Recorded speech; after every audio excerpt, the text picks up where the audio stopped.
량이라. 아멘. 여러분, 오늘 본문을 보시면 사울의 두 가지 실책이 기록이 되어 있습니다. 가장 두드러진 실책이 있죠. 사울이 망령되게 제사를 드린 것입니다. 그런데 여러분, 이 망령된 제사를 촉발시킨 근본적인 실책이 한 가지가 더 있는데요. 그리고 그것은 사울이 왕으로 세워진 이유와도 관련되어진 것입니다. 여러분, 하나님께서 사울을 왕으로 세우신 가장 중요한 이유가 무엇입니까? 대적과 싸우는 것이거든요.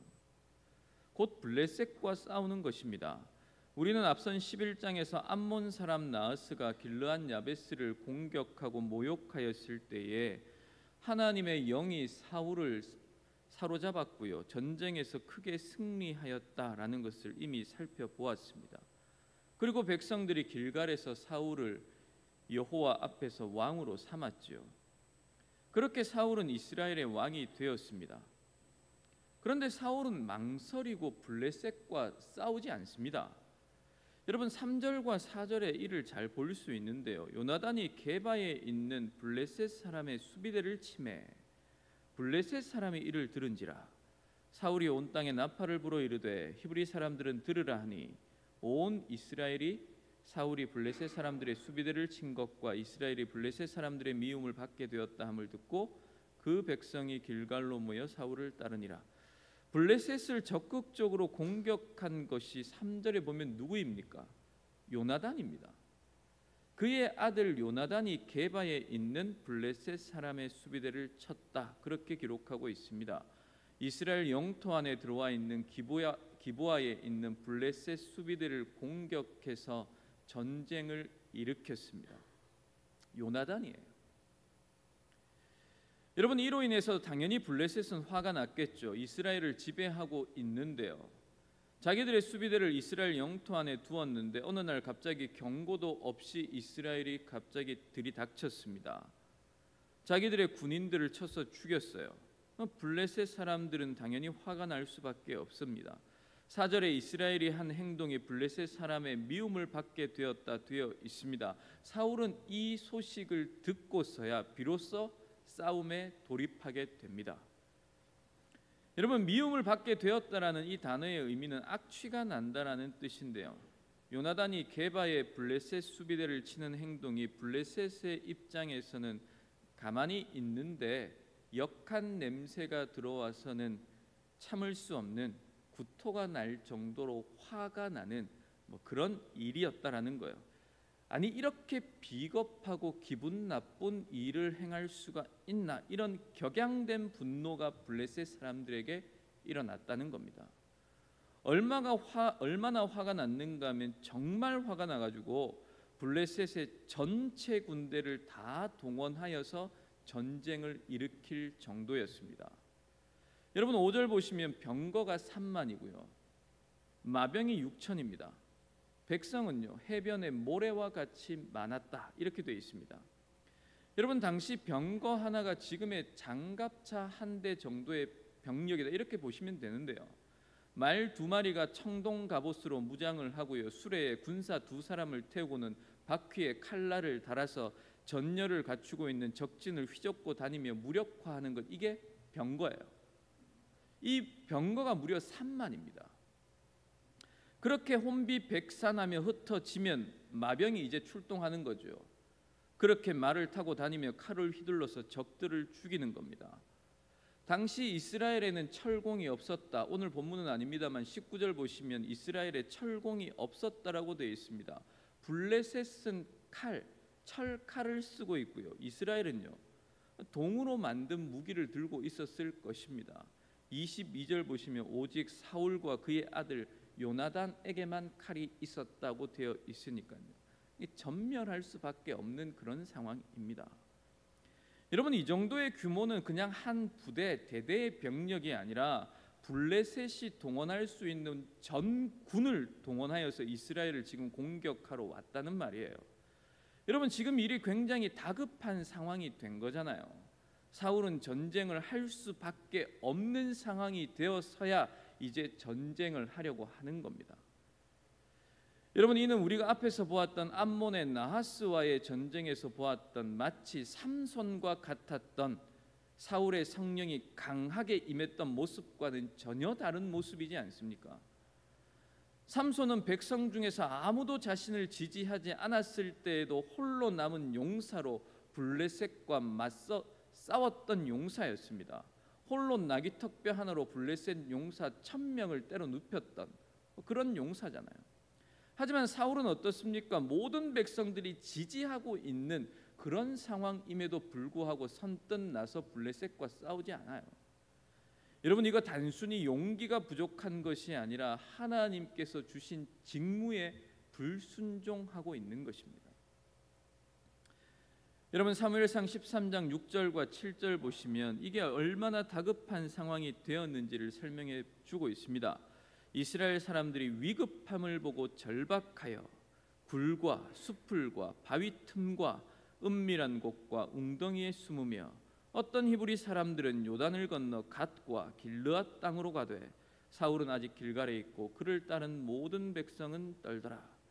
여러분, 여기 본문을 자세히 보시면 3절에 사울이 온 땅에 나팔을 불러서 이스라엘 사람들을 모았는데요. 그런데 여러분, 블레셋 사람들이 전쟁을 하기 위해 모인 규모를 보았습니다. 규모를 보고 난 다음에 6절에 뭐라고 나와 있는가 하면 위급함을 보고는 절박하여 굴과 수풀과 바위 틈과 은밀한 곳과 웅덩이에 숨었어요. 다 도망했습니다. 쉽게 말하면 군대로 모였습니다만 금세 다 탈영해버리고 만 거예요.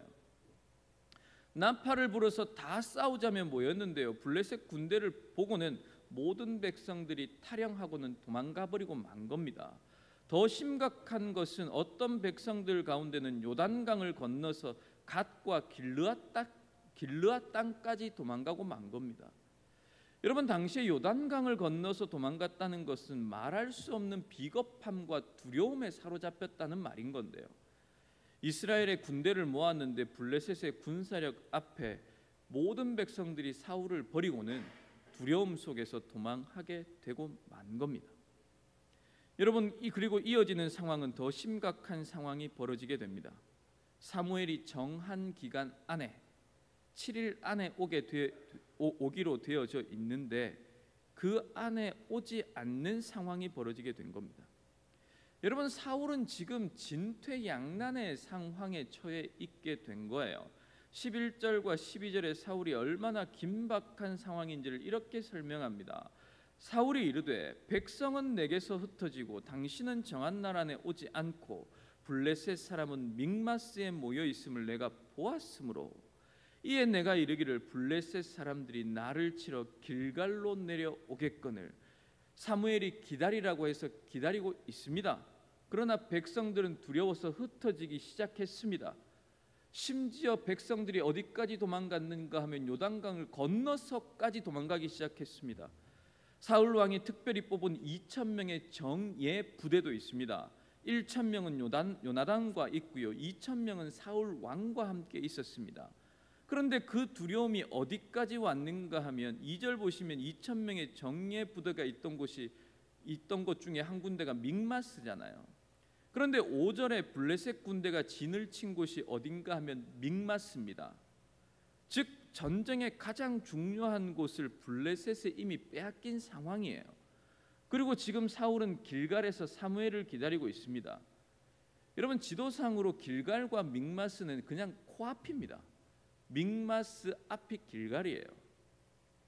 믹마스에서 계곡을 따라 2km만 내려오면 길갈입니다. 믹마스는 산 꼭대기고요. 길갈은 평야예요.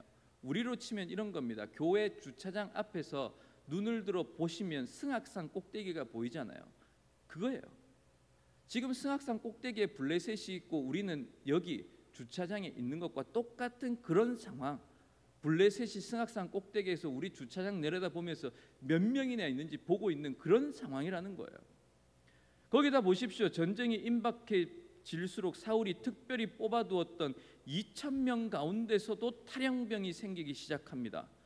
여러분, 15절에 가면 사울이 정예병으로 남겨두었던 군인 2,000명 가운데 1,400명이나 도망가고 없어요.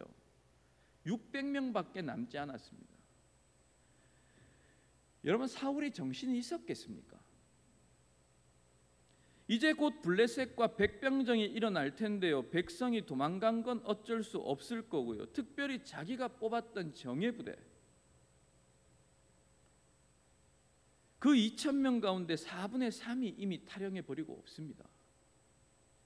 가장 중요하게 생각했던 믹마스라는 요새도 뺏기고 없습니다. 그러면 사울이 믿을 거 하나밖에 없잖아요. 이제 전쟁이 시작되는데 그래도 제사라도 드리면 하나님께서 은혜를 내려주셔서 그동안 있었던 우레와 비를 내려주셔서라도 이기게 해주지 않을까. 그러면 이제 하나님의 은혜를 구하는 제사라도 드려야 되겠다.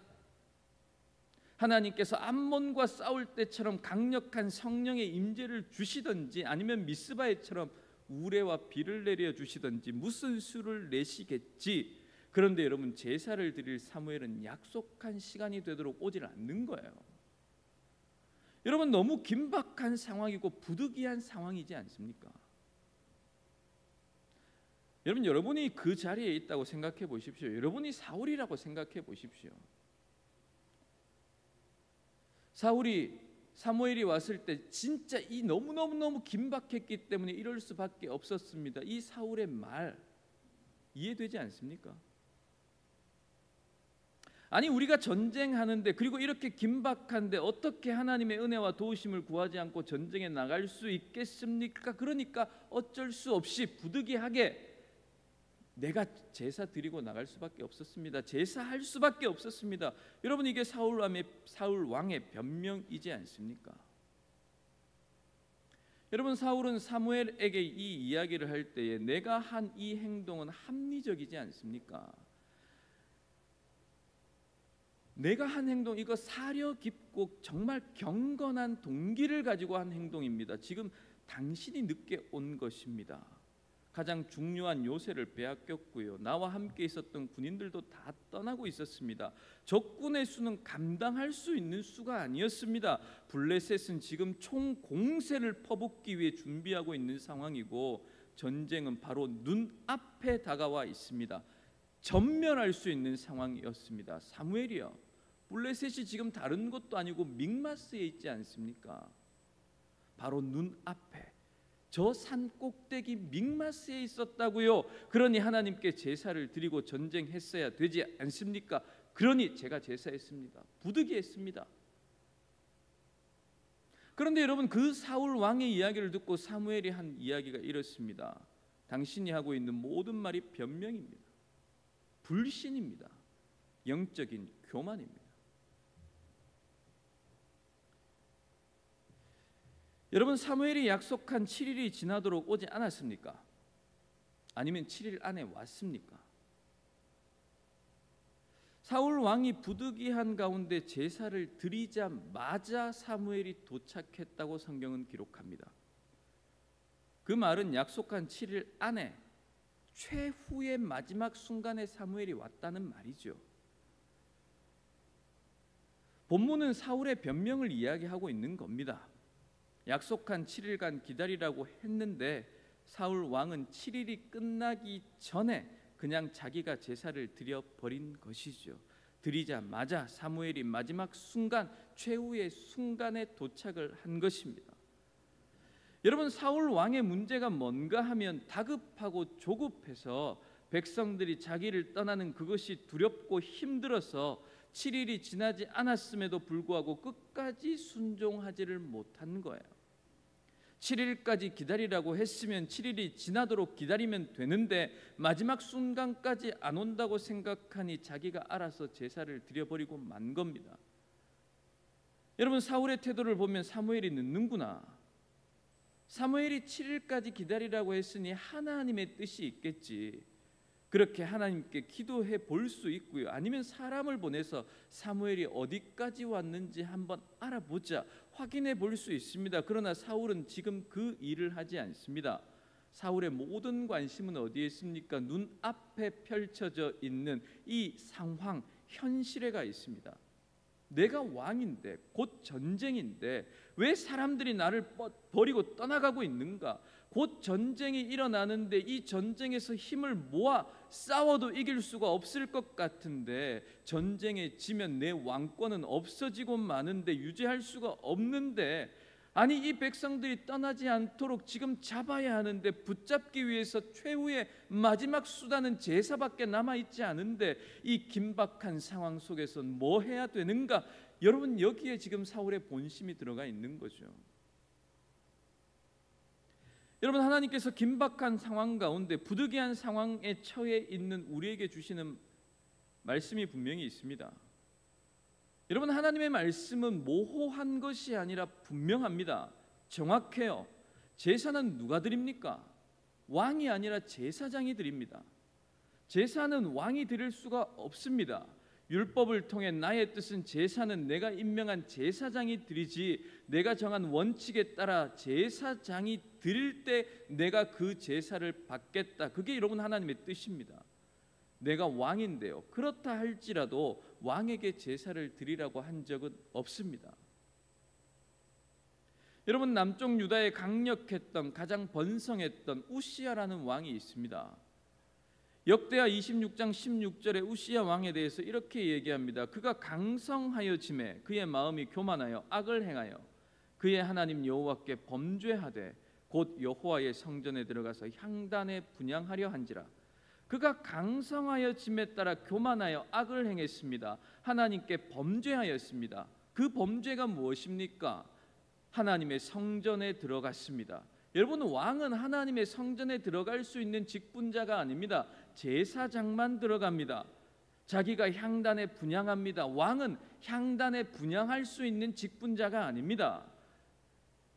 하나님께서 뭐라고 합니까? 그가 왕이지만, 강성했던 왕이지만 그렇게 행했더니 그걸 교만이고 악이라고 이야기를 하는 거예요.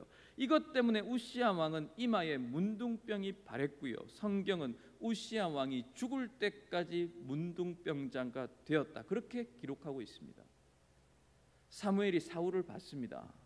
부득이한 상황, 긴박한 상황에 처하면 사람의 신앙이 어떤지 정확하게 드러나는데요, 사무엘이 사울의 모습을 딱 봤어요.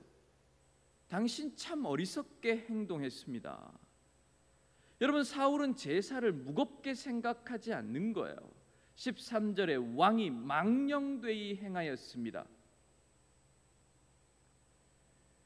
여러분, 사울의 일대기를 통해 하나님께서 사울에게 했던 핵심적인 말씀이 있습니다. 순종이 제사보다 낫다.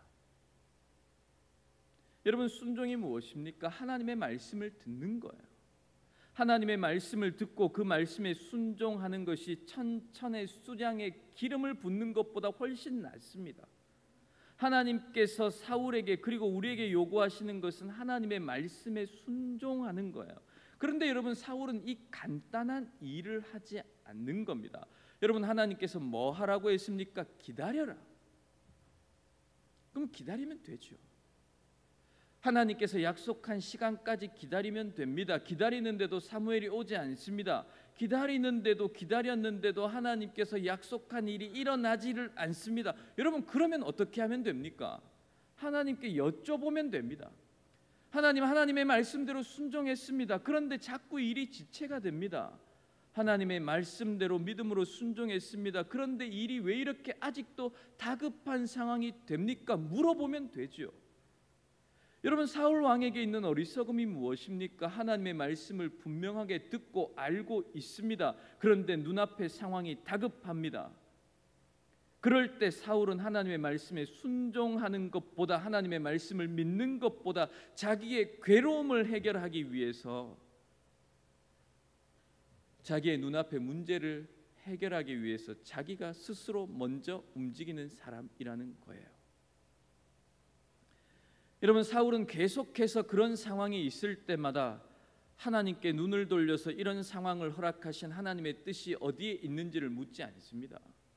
하나님, 내게 왜 이런 어려움과 억울한 일과 내게 왜 이런 환난을 주십니까? 하나님, 이 일들을 통해서 내게 어떤 뜻을 이루기를 원하십니까? 이거 생각하지 않습니다. 그게 믿음이고요, 겸손입니다만 사울에게는 이런 게 없습니다.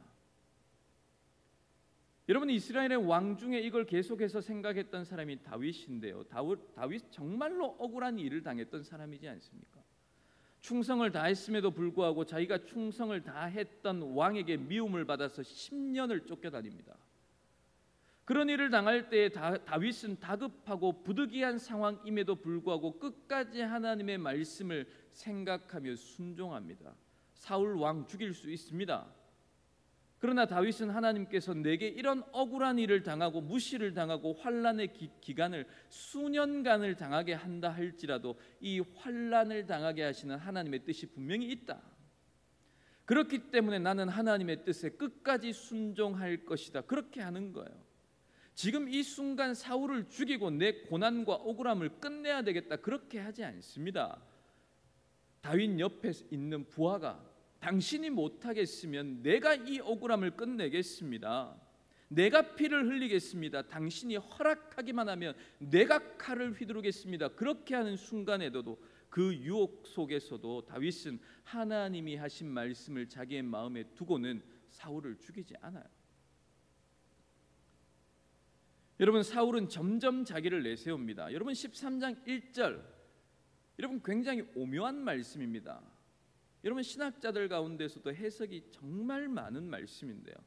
여러분, 사울 왕의 생애를 자세히 들여다보십시오. 사울 왕의 생애를 보시면 숨겨져 있는 자신을 드러내고 싶은 마음, 내가 왕이라는 생각, 내가 왕으로 존경과 인정과 권력을 유지해야 된다는 자기를 드러내고 싶은 생각이 점점 자랍니다.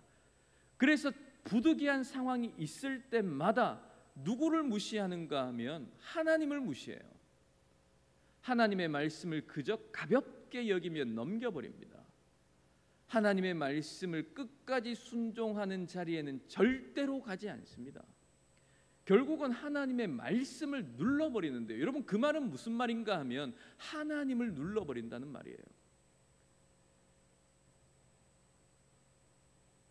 여러분, 사울은 어떤 믿음의 사람인가? 사울은 하나님 앞에서 어떤 왕인가? 어떤 영적 리더로 살았는가 할 때에 하나님께서 보실 때에 사울은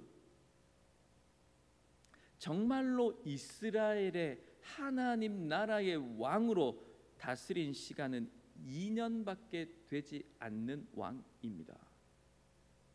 사실 그 이후로는 왕이라는 이름은 가졌습니다만 하나님이 보시기에는 왕이 아닌 자였던 거예요.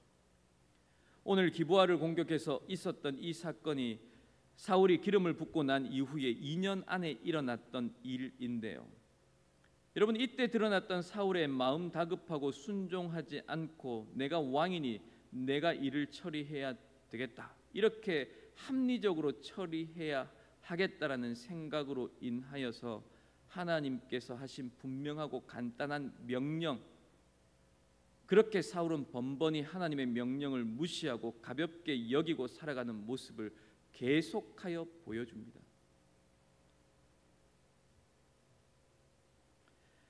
여러분, 사무엘이 그 모습을 보고는 회개하라고 끊임없이 경고합니다. 왕이여, 당신이 이런 태도를 취하면 당신의 나라 결코 길지 않습니다. 당신이 앞으로 40년간 통치할지 몰라도 당신 마음의 중심에 일이 있을 때마다 언제나 부득이하다는 변명으로, 다급하다는 변명으로, 이게 합리적이라는 변명으로 하나님의 말씀에 순종하지 않고 그 뜻을 찾지 않는다면 당신의 나라는 서지 못할 것입니다. 그러니 회개하십시오. 그렇게 경고하는 것이죠. 성도 여러분, 제가 이거 설교 준비하면서 사실 설교가 잘 되지 않더라고요. 여러분, 교육부서가 미리 설교를 듣고 배경 지식을 가지고 오전 예배에 참석을 해야 되지 않습니까? 그래서 1차 설교 원고를 보통 목요일 오전쯤에는 교육자들에게 넘깁니다.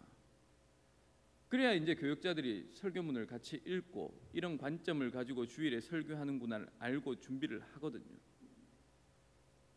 그런데 이번 주 설교는 제가 토요일 오전까지도 교육자들에게 뭐라 했는가 하면 잘 모르겠다. 아니, 하나님이 도대체 뭐라고 하는지 잘 모르겠다.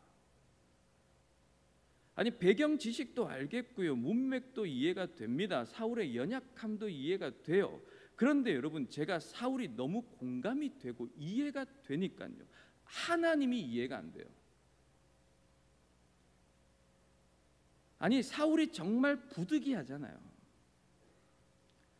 아니 사울의 행동이 정말 합리적이지 않습니까?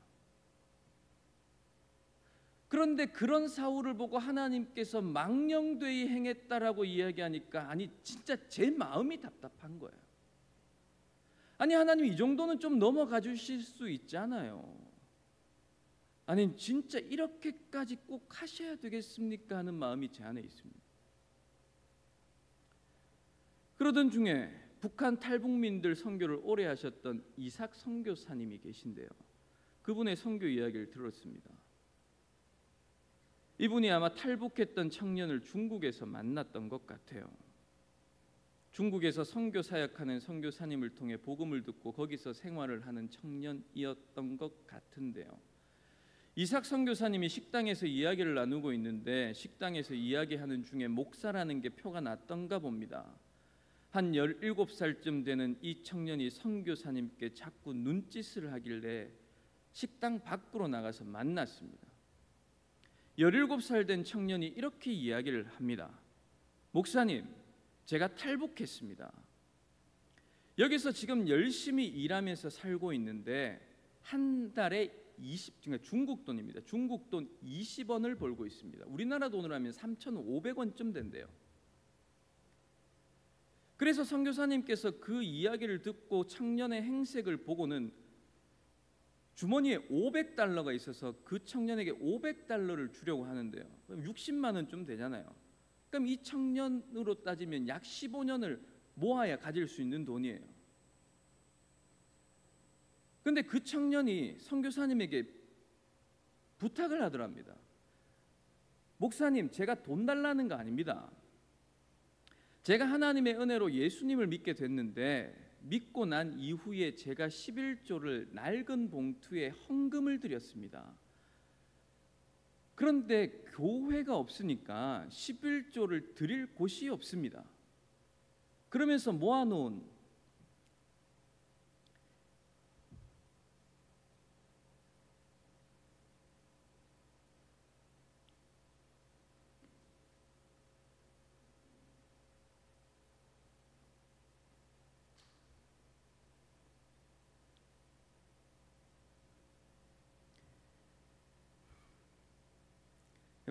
낡은 봉투를 선교사님께 드렸다는 거예요.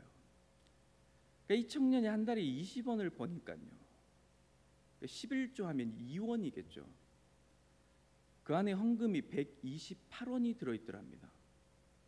그러니까 5년하고도 4개월치를 모은 거예요. 우리나라 돈으로 하면 22,000원. 그러니까 이 청년이 하나님께 정말로 11조를 드리면서 살고 싶은데 선교사님이 정말로 목사님이니까 이거 하나님께 드려주십시오. 그리고 청년이 오래오래 사시라요. 그렇게 인사하고 떠나는 아이의 모습을 보고는 하나님 앞에서 너무너무 부끄러웠다. 그 고백을 하시더라고요. 여러분, 우리는 부득이하다라는 변명을 사실 너무 많이 합니다. 신앙생활하면서 아니 하나님이 부득이하니까 어쩔 수 없잖아요. 근데 여러분, 부득이한 상황은 이 탈북한 청년이 더 부득이한 상황 아닙니까? 여러분, 중국 돈 20원, 우리나라 돈으로 한 달에 3,500원 버는데 어떻게 삽니까? 그러나 이 청년이 하나님의 말씀을 믿음으로 받고는 나에게 있는 모든 것, 내 생명 하나님께서 주신 것이니 내 모든 걸 하나님께 드립니다. 그렇게 11조를 드리며 사는 거잖아요. 여러분, 설교를 준비하면서 너무 많은 부분에서 하나님, 내가 어쩔 수 없었습니다. 부득이하게 이건 제 편의에 따라 행했습니다. 하나님, 이게 합리적이라 하나님의 말씀에 순종하지 못했습니다. 그렇게 살아가고 있기 때문에 말씀의 봉사자인 저조차도 사울에 너무 쉽게 공감하고 하나님을 이해하지 못하겠다라는 저를 보는 거예요.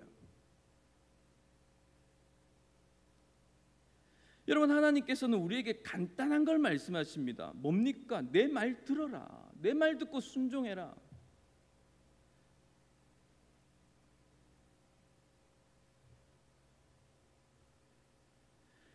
여러분, 이 말씀이 다른 사람의 말이 아니라 하나님의 말씀이기 때문에 하나님이 하신 말씀이라면 나는 하나님 믿습니다. 기다리라고 하면 기다립니다. 가라고 하면 갑니다. 죽으라고 하면 죽을 수 있습니다. 여러분, 하나님의 말씀을 듣고 순종하는 것은 하나님을 믿는 사람이라면 당연한 거잖아요. 여러분, 사울은 눈앞에 다급한 상황 속에서 하나님을 보는 눈이 없는 사람입니다. 뭘 봅니까? 그냥 현실을 보는 것밖에 없는 거죠. 그리고 다급한 현실을 통해서 뭘 봅니까? 내 왕 지위를 놓치는 거 아니야? 이러다가 왕 대접 못 받는 거 아니야? 그 두려움이 하나님의 말씀을 의지하지 못하게 하고 하나님의 말씀을 순종하려고 하는 그 믿음을 눌러버리는 것이죠. 여러분, 말씀을 읽는 일, 묵상하는 일에 힘내셔야 됩니다. 여러분, 기독교인이면 말씀 읽는 일 쉬운 일인 것 같습니다만 여러분, 이거 쉽지 않습니다. 말씀 거의 안 읽어요. 여러분, 성경을 1년에 1독하시는 분이 잘 없습니다. 아니, 성경을 하루에 한 장 읽는 분도 잘 안 계세요. 여러분, 이게 한국교회의 현실이라니까요.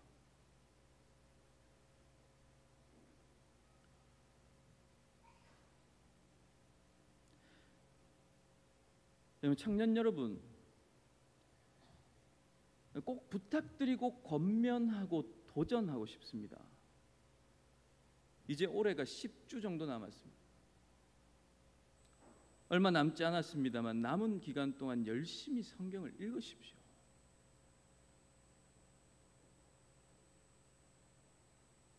다른 이유가 아니라 습관을 들이십시오. 매일 성경 읽는 습관을 들이십시오. 말씀 읽고 묵상하고 그 말씀을 붙들고 기도하는 시간을 가지십시오.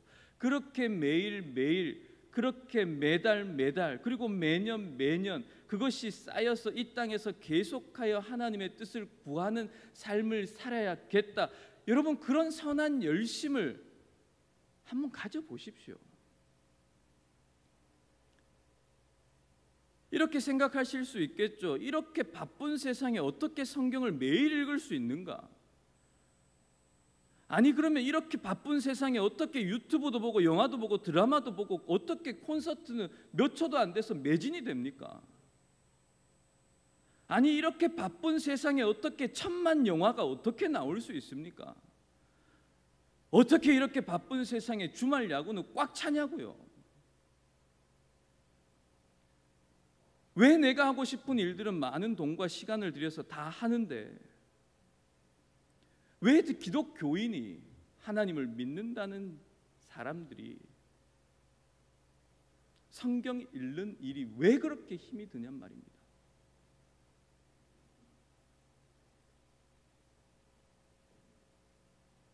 여러분, 여호수아에게 주신 말씀대로 이 율법책을 주야로 묵상하고 읽을 때마다 성령께서 주시는 은혜를 마음에 새기고 그 말씀에 순종하는 일에 용기를 내고 좌로나 우로나 치우치지 말아라. 그러면 네가 어떤 일을 하는 것보다 너의 삶을 형통하게 해 주실 것이다. 그 하나님의 약속, 하나님을 믿으시면 여러분, 기쁜 마음으로 매년 살아갈 때마다 하나님의 말씀을 즐거워하며 묵상해 보십시오.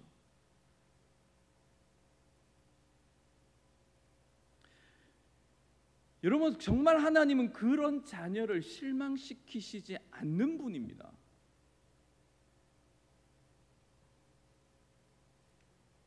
여러분, 마지막으로 한 가지만 더 부탁드리고 싶습니다. 어려운 것일 수도 있는데 사실 어렵진 않습니다. 매주 매일 설교자를 위해서 기도하십시오. 저의 일주일 내내 기도 제목이 이것입니다. 하나님, 성령 하나님을 통해서 하나님의 뜻을 저에게 좀 가르쳐 주십시오. 하나님께서 교회에 하시기를 원하는 말씀을 저의 입에 주십시오. 여러분, 이게 제 기도 제목인데요. 여러분의 기도 제목도 똑같아야 합니다. 하나님께서 오늘 저에게 말씀하실 줄을 믿습니다. 세우신 말씀의 봉사자를 통해 하나님께서 저에게 하시는 말씀이 무엇인지를 듣는 은혜를 주십시오. 여러분, 그렇게 간절히 기도하며 설교를 들으셔야 돼요. 여러분, 저는 개인적으로 여러분에게 뭘 말할지 별로 관심이 없습니다. 저의 모든 관심은 하나님께서 이 본문을 통해 주님의 교회에 무엇을 말씀하려고 하시는지 거기에 관심이 있어요. 제가 하고 싶은 말씀이 아니라 설교절을 통해 하나님의 말씀에 충성된 종으로 주님께서 교회에 이렇게 말씀하십니다. 이것 잘 전할 수 있도록 은혜 주십시오. 저는 그렇게 기도합니다. 여러분, 그래서 일주일 내내 말씀 붙들고 씨름하고 있는 거예요. 여러분도 예배 자리에 나와서 말씀을 들을 때에 하나님께서 세우신 설교자를 통해 성령께서 주시는 말씀을 제가 듣게 해 주십시오. 여러분, 그렇게 매일 기도하셔야 됩니다. 여러분, 기도하지 않으면 설교 들리지 않습니다. 여러분, 예수님께서 오셔서 설교하신다 해도 들리지 않아요. 고라시나 가버나움아 벳세다야, 여러분 한탄하시면서 내가 너희들에게 했던 이 설교를 소돔과 고모라에서 했다면 그 사람들이 다 회개했을 것이다. 여러분, 그렇게 말씀하셨던 것 기억하십시오.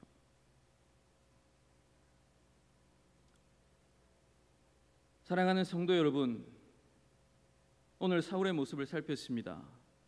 부득이하게 제사를 드렸다는 변명하는 사울의 모습이 이해가 되기 때문에, 그것이 우리의 모습이기 때문에 오늘 말씀이 더욱 우리의 폐부를 찌릅니다.